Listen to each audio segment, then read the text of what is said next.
Dios les bendiga, hermanos. Nos preparamos para recibir lo que Dios tiene para nosotros en esta hora. Recuerde que cada palabra viene del corazón de Dios. Cada palabra. Y nosotros solamente somos instrumentos en las manos del Señor. Permitamos que hoy hable a nuestras vidas y que, así como cantábamos hace un rato, sea nuestro anhelo más de Él. Puede cerrar sus ojos ahí donde está y decírselo: Señor, quiero más de ti. Quiero más de ti, Señor. Más de tu presencia, más de tu espíritu. Quiero más de ti, Señor Jesús. Abra su corazón en esta hora y dígaselo: quiero más de ti. Él quiere escucharlo a usted. Quiero más. Más de tu espíritu, más de tu presencia. Quiero más. Quiero más de ti, Señor. Gracias, Padre. Danos más. Danos más. Siempre que Dios estuvo con el pueblo, con la iglesia, siempre que la presencia de Dios estuvo con la iglesia, siempre que la iglesia buscó, siempre que la iglesia se rindió en la presencia, delante de la presencia de Dios, la iglesia podía ver evidencias en su caminar, en su servicio, en su vivir, en sus familias. Siempre que la presencia de Dios habita en sus hijos, siempre que la presencia de Dios se establece en un lugar, ese lugar es transformado, ese lugar es restaurado, ese lugar es sanado, porque es la presencia de Dios la que hace la diferencia en nuestras vidas. Y por eso decir quiero más es decirle: Señor, necesito más de tu presencia en mi vida. No una emoción, no en un tiempo de alabanza y de adoración, sino permanentemente quiero tu presencia en mi vida. Permanentemente quiero tu presencia, porque donde está la presencia, el enemigo tiene que salir huyendo. Porque donde está la presencia, donde está su espíritu, hay libertad. Se rompen cadenas, se pudren yugos a causa de la presencia de Dios en nuestras vidas. Así que otra vez dígale: quiero tú más de tu presencia. Quiero más de tu presencia. Esa presencia gloriosa que tú has declarado que será derramada sobre toda la tierra. Esa presencia que viene de ti.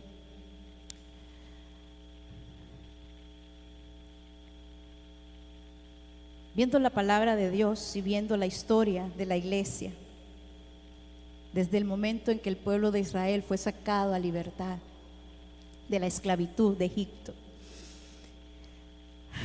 nos damos cuenta de esa experiencia gloriosa que tuvo este pueblo. Jamás antes visto un pueblo liberado por la mano de Dios. Un pueblo que experimentó el poder de Dios, que experimentó ver milagros sobrenaturales, que experimentó ver la mano de Dios abriendo el mar, que experimentó la presencia de Dios y había evidencia con la columna de nube y la columna de fuego. ¿Cuántos han tenido evidencia de la presencia de Dios en sus vidas?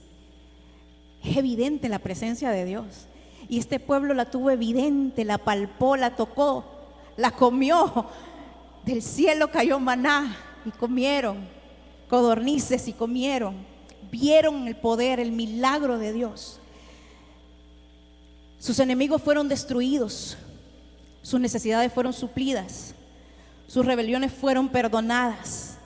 Israel caminó día y noche en la presencia de Dios. Él abrió camino delante de ellos por medio de una vara en la mano de uno, Moisés, uno que creyó, uno que fue obediente. Ellos vieron milagros y prodigios extraordinarios. Pero había algo, y me llama la atención siempre que leo esta historia y muchas otras de hombres que experimentaron el poder de Dios de manera sobrenatural. Y es que aunque vieron y aunque experimentaron los milagros más grandes en sus vidas, sus corazones estaban lejos de Dios.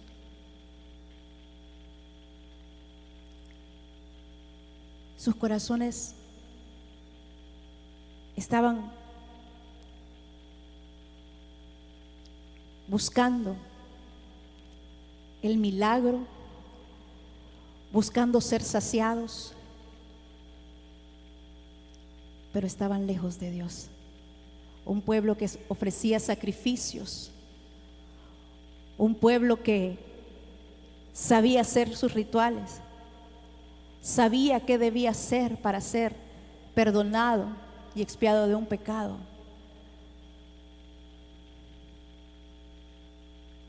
Pero su corazón estaba lejos. Y en Números 14, 20 al 23, quiero que me acompañe y que lo podamos leer.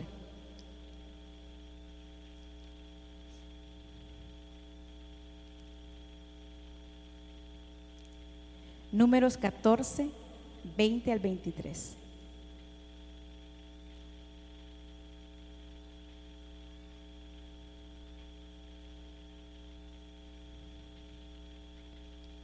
Y dice la palabra: entonces Jehová dijo: yo he perdonado conforme a tu dicho, mas ciertamente como vivo yo y mi gloria llena toda la tierra, todos los que vieron mi gloria y mis señales que he hecho en Egipto y en el desierto, y me han tentado ya 10 veces y no han oído mi voz, no verán la tierra de la cual juré a sus padres.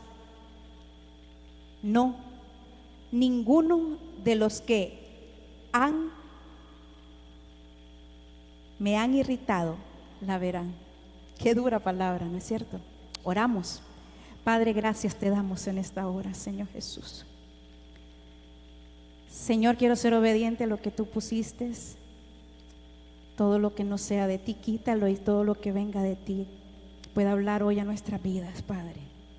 Gracias, Señor Jesús. Gracias por tu palabra, que es eficaz, que es viva, que es poderosa, Señor. Todo lo contrario lo reprendemos en este lugar, Señor Jesús. Que nada pueda robar lo que hoy tienes para nuestros corazones. Que nada pueda robar lo que quieres hablar a nuestras vidas. Amén.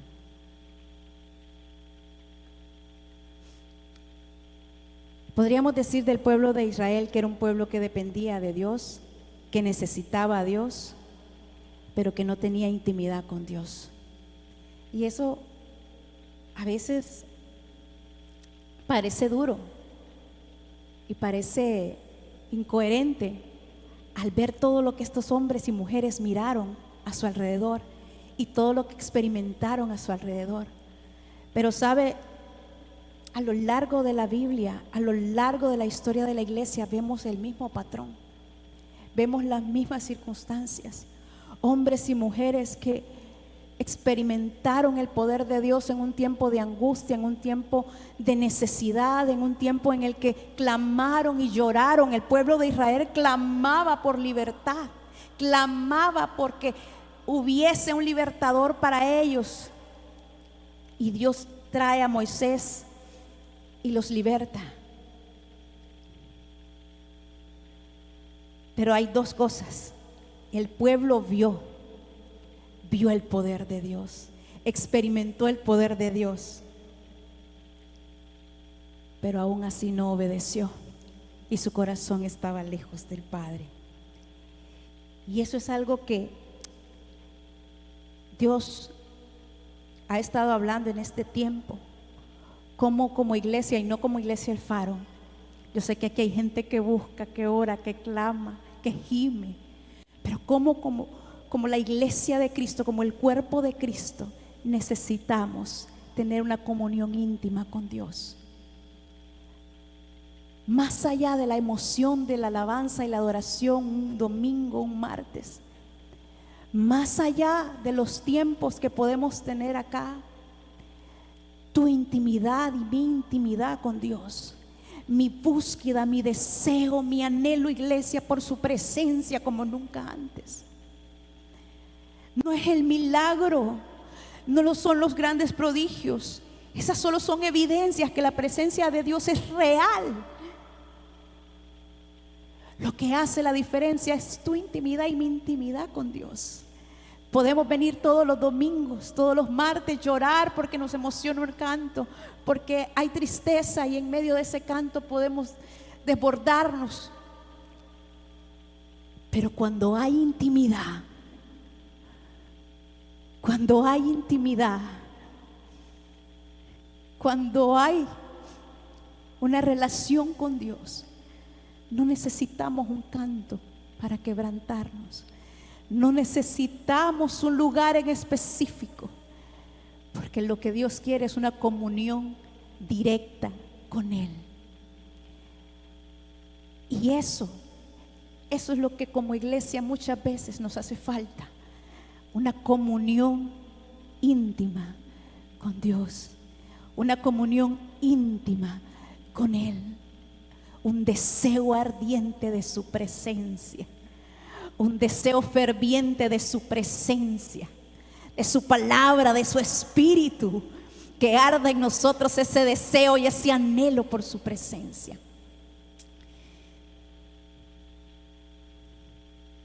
Y comunión nos dice que es una relación cercana, es un vínculo, es un lazo, es familiaridad. Comunión es una relación cercana. Hoy cuando entramos, Pablo, nuestro líder, nos hizo una pregunta. Bueno, se las hizo a mis hermanas y yo llegué en ese momento y les dijo: ustedes tienen amigos, ustedes tienen personas que pueden llamar amigos. Y todos comenzamos a contestar si sí o no había que tuviésemos amigos. Me llamó la atención porque podemos conocer a muchas personas a nuestro alrededor. Podemos conocer sus nombres, sus gustos. Es más, podemos reír con ellos y compartir con ellos, pero no ser nuestros amigos. Estar muy lejos de ser nuestros amigos. De igual forma, podemos conocer mucho del Señor y podemos estar años en una iglesia. El pueblo de Israel caminó 40 años y su corazón seguía lejos de Dios. Su corazón seguía lejos de Dios y apartado de Dios.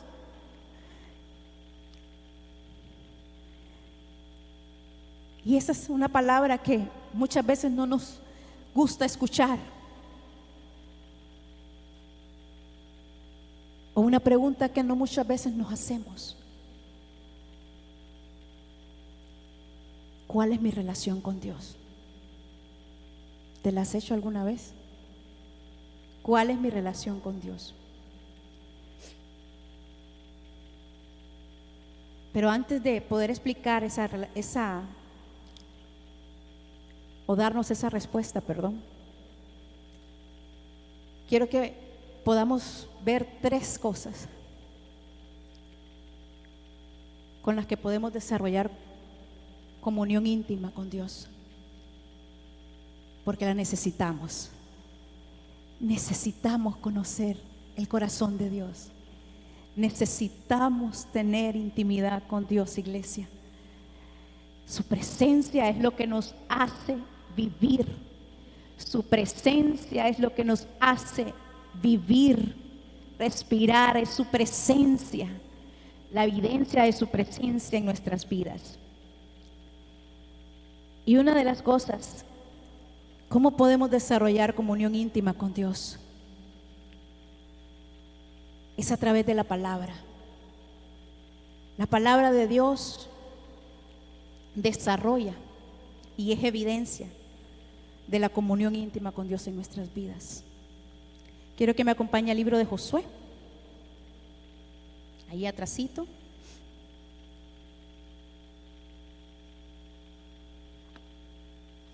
Capítulo 1.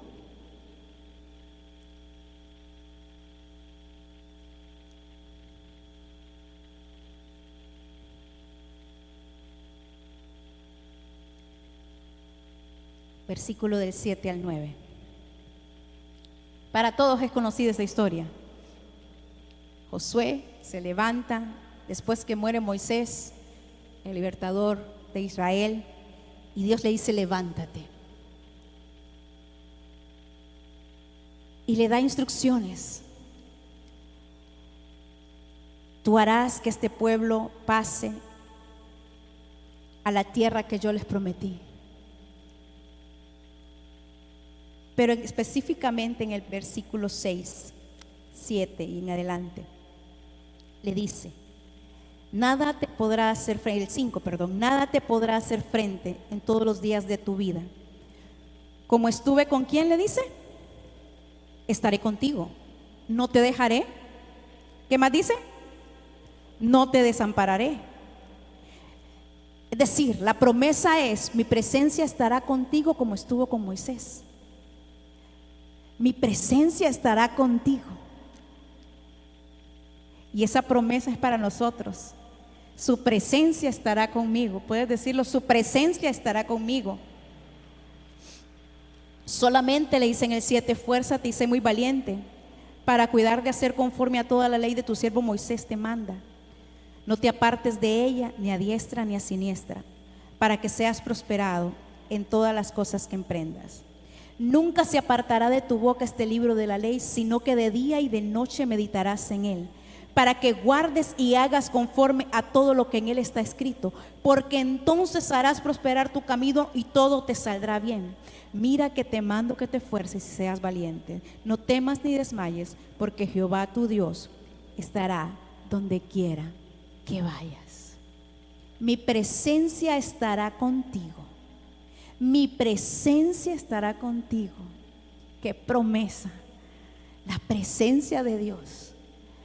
Pero ¿cuál era el requisito para que hubiese esa comunión entre Josué y Dios? Que nunca faltara su palabra en su vida, que meditara en su palabra de día y de noche, que esa palabra no la dejara, dice, ni a diestra ni a siniestra, que su palabra fuese viva en él, que no se apartara de la ley. Eso sería lo que traería evidencia de que su presencia está con él. Nunca se aparte de tu boca este libro. Y es que la palabra no es solamente historia. Hace poco compré esta Biblia y Dios me decía: tómala, porque este es mi corazón para ti. Yo aquí he abierto mi corazón. Aquí te digo lo que quiero, mi voluntad. Aquí te digo lo que quiero, lo que he hecho por ti, el amor que tengo por ti. Aquí no solamente hay historia que nos habla de lo que Dios ha hecho en otros, sino lo que Él quiere hacer en nosotros. Y si esta palabra se hace viva en nosotros, habrá una comunión íntima con Él, porque nuestros pies no se apartarán del camino, porque nuestras generaciones le honrarán y le servirán, porque la palabra será su guía. Lámpara será a nuestros pies su palabra y lumbrera nuestro camino. No hay otra forma de tener comunión con Dios, sino es que su palabra se establezca en nuestras vidas. Pero en la historia es más fácil vivir de emoción que buscar una convicción real y vivir esta palabra. Y si hoy nosotros queremos una comunión íntima con Dios, necesitamos conocer esta palabra, necesitamos amar esta palabra, necesitamos vivir esta palabra.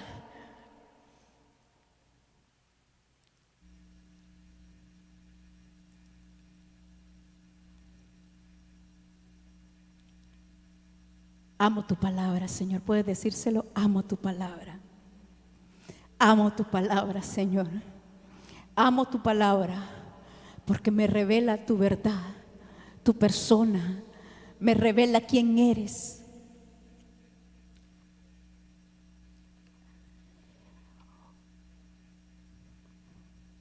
Santiago 1, 22 al 25 nos dice: sean hacedores de mi palabra y no tan solo oidores.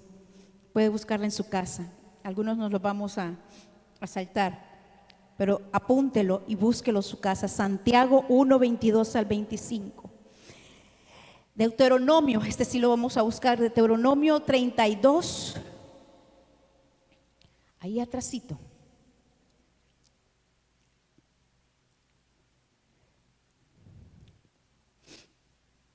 Deuteronomio 32,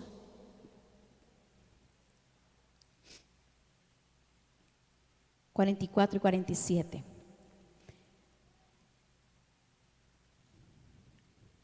¿Lo tenemos? Vino Moisés y recitó todas las palabras de este cántico. Si leemos versos anteriores, es un cántico que Moisés había levantado junto a Josué. Y en el 45 dice: y acabó Moisés de recitar todas estas palabras a todo Israel y les dijo: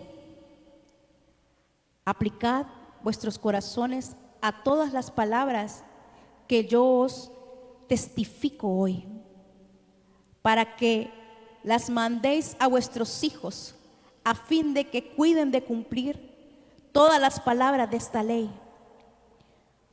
Porque no es, ¿qué dice ahí? No es cosa vana. La palabra no es cosa vana. Lea lo que dice ahí. Es nuestra vida. Cuán importante es la palabra en nuestra relación con Dios. La palabra es nuestra vida. La palabra es nuestra vida. Y por medio de esta ley haréis prolongar vuestros días sobre la tierra donde vais, pasando el Jordán para tomar posesión de ella. La palabra es nuestra vida. Puedes decirlo, la palabra es mi vida. La palabra es mi vida. Y sabe, yo no lo quiero convencer.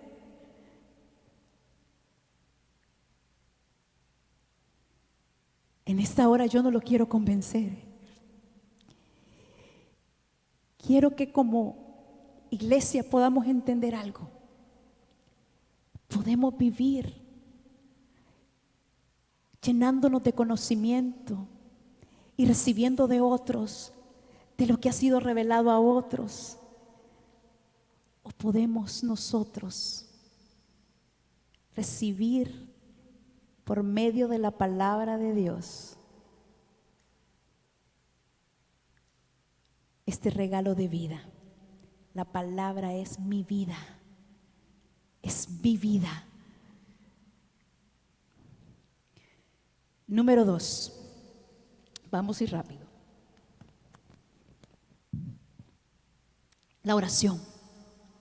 ¿A cuántos les gusta orar? Amén. No es fácil orar.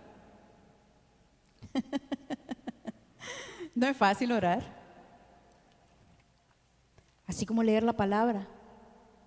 No es fácil leer la palabra.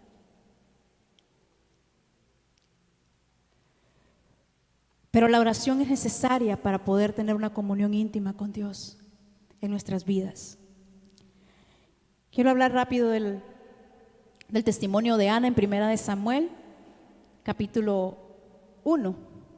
Es del 5 al 15.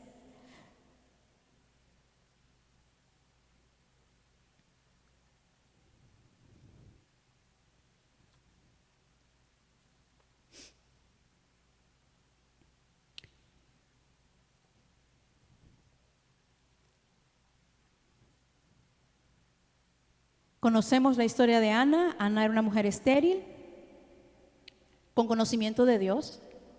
La palabra dice que Elcana, ella y toda su familia estaban en el lugar donde tenían que hacer sacrificios en ese momento, y que Elcana amaba a Ana de manera especial, ¿verdad? Y daba la porción para que Ana fuese y diese ofrenda.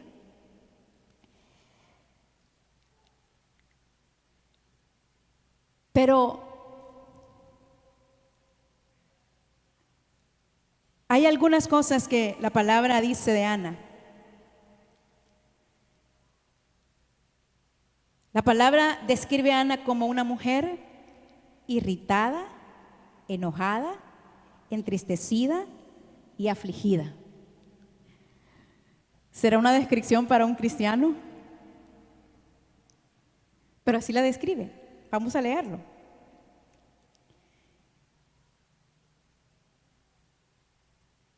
Dice, pero Ana daba una parte escogida, pero Ana dice en el 5, hablando de su esposo, daba una parte escogida porque amaba a Ana, aunque Jehová no le había concedido hijos. Y su rival dice que la irritaba, la enojaba y la entristecía, porque Jehová no había concedido hijos. Elcana, su marido, le dijo a Ana en el 8, ¿por qué lloras? ¿Por qué no comes? ¿Y por qué estás afligida en tu corazón? Mira el 10. Ella con amargura de alma oró a Jehová. Todo lo que Ana tenía en su corazón era enojo, tristeza, aflicción y amargura de alma. Y esa descripción puede parecer triste, pero ¿cuánta iglesia puede estar así hoy? ¿Cuántos de nosotros nos hemos encontrado en esa situación? ¿Y sabe por qué estaba Ana así? Porque lo que ella quería no lo tenía. La palabra de Dios nos dice: buscad primeramente el reino de los cielos y lo demás será añadido.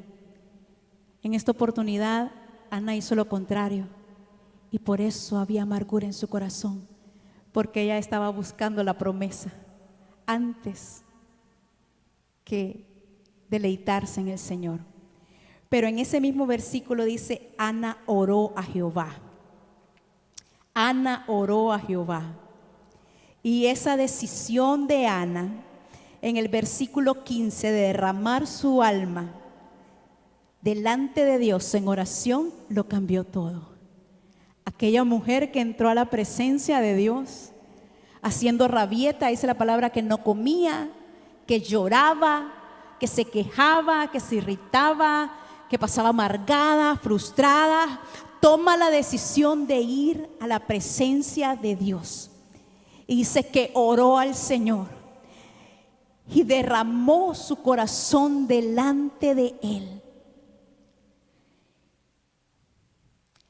En el versículo 15, Ana le dice al sacerdote, que pensó que estaba ebria: no, Señor mío, no soy una mujer, yo soy una mujer atribulada de espíritu. No he bebido vino ni sidra, sino que he derramado mi alma delante de Jehová. Y en ese momento que ella derramó su alma delante de Jehová, en ese momento ella fue liberada, porque habla la escritura que ella se levantó y tuvo paz. Se levantó de ese lugar después de estar en la presencia de Dios y no hubo más amargura. Y entonces ella recibió la promesa. Ella recibió a su hijo Samuel unos meses después.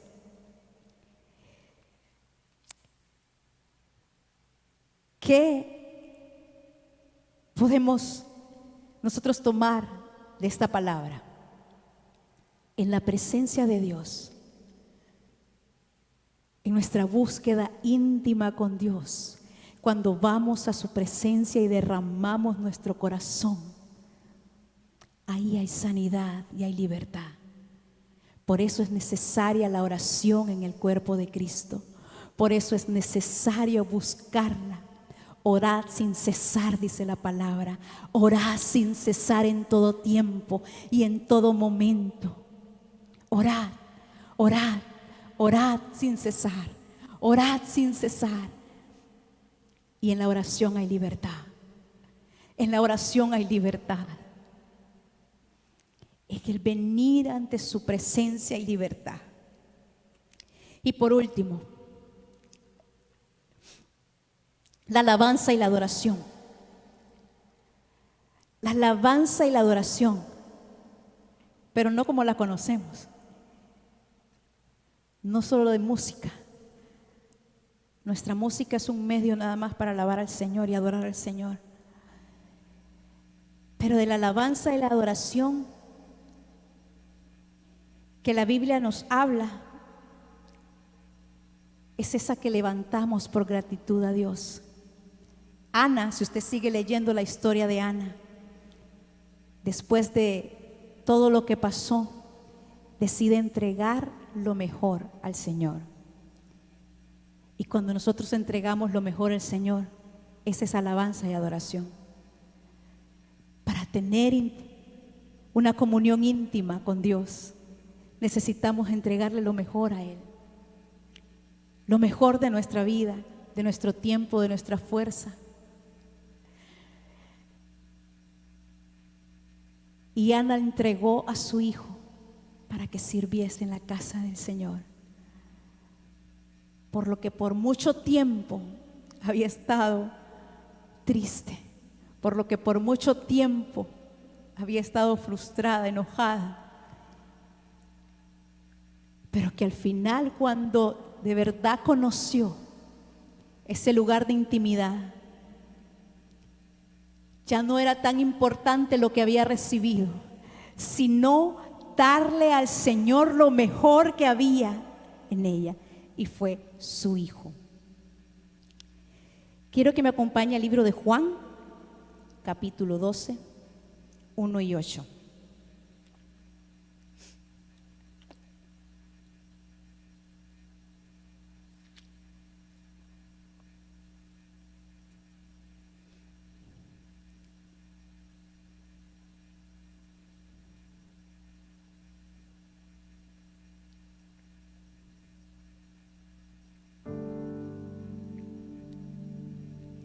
Dice: Jesús es ungido de Betania. 6 días antes de la Pascua vino Jesús a Betania, donde estaba Lázaro, el que había estado muerto, y a quien había resucitado de los muertos. Y le hicieron allí una cena. ¿Qué le hicieron? Una cena. Marta servía. Lázaro era uno de los que estaba sentados a la mesa con él. Entonces María tomó una libra de perfume de nardo puro y de mucho precio y ungió los pies de Jesús y los enjugó con sus cabellos, y la casa se llenó del olor del perfume.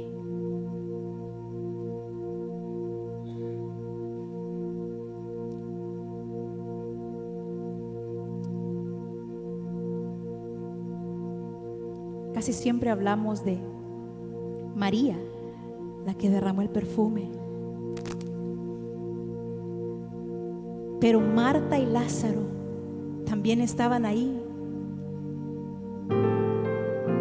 Y estaban uno sirviendo al Señor, Marta sirviendo al Señor, y Lázaro sentado en la mesa compartiendo con Él y recibiendo de Él.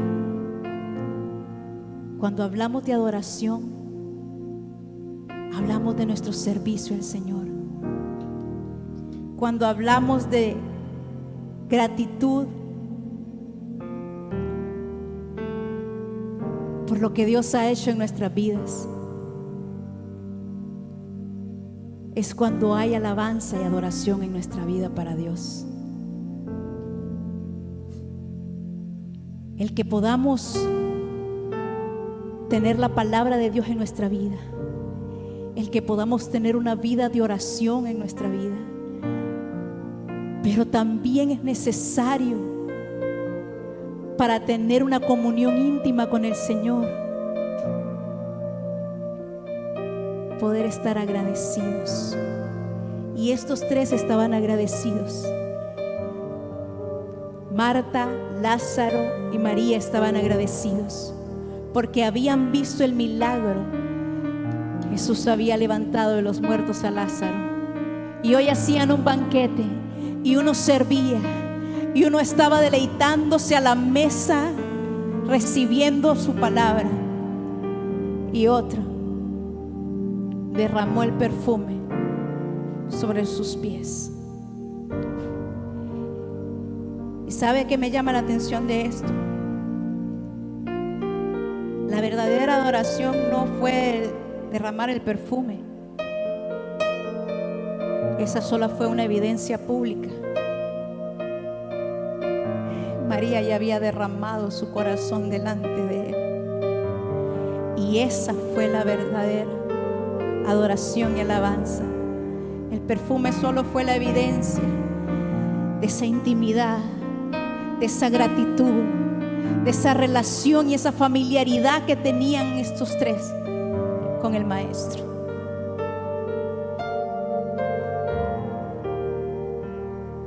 Yo no sé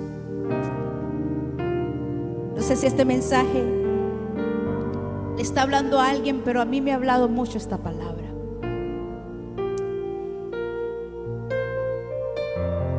Y Dios quiere tener una relación íntima con el ser humano desde que fuimos creados. Fuimos creados para vivir y permanecer en la presencia de Dios. Pero nuestro pecado, nuestro orgullo y nuestra maldad nos ha sacado de ese lugar de intimidad. Y muchas veces lo miramos y menospreciamos el lugar de intimidad con Dios. Pero tú fuiste diseñado para estar en intimidad con Dios, para que la palabra fuese viva en ti y en mí, para tener acceso directo a su presencia y para que nuestra vida fuese adoración total para Él, nuestro servicio, nuestro tiempo, nuestra fuerza. Fuimos hechos para estar en su presencia, pero esto requiere una decisión. Requiere que nosotros podamos ir a Él. Ana tomó esa decisión, ir a Él, ir a su presencia. Josué tomó esa decisión, permanecer en su palabra, permanecer en su palabra. Y estos tres, Marta, Lázaro y María, decidieron agradecerle y adorarle con lo que podían hacerlo. Marta con su servicio, Lázaro sentado a su mesa y María derramando el perfume.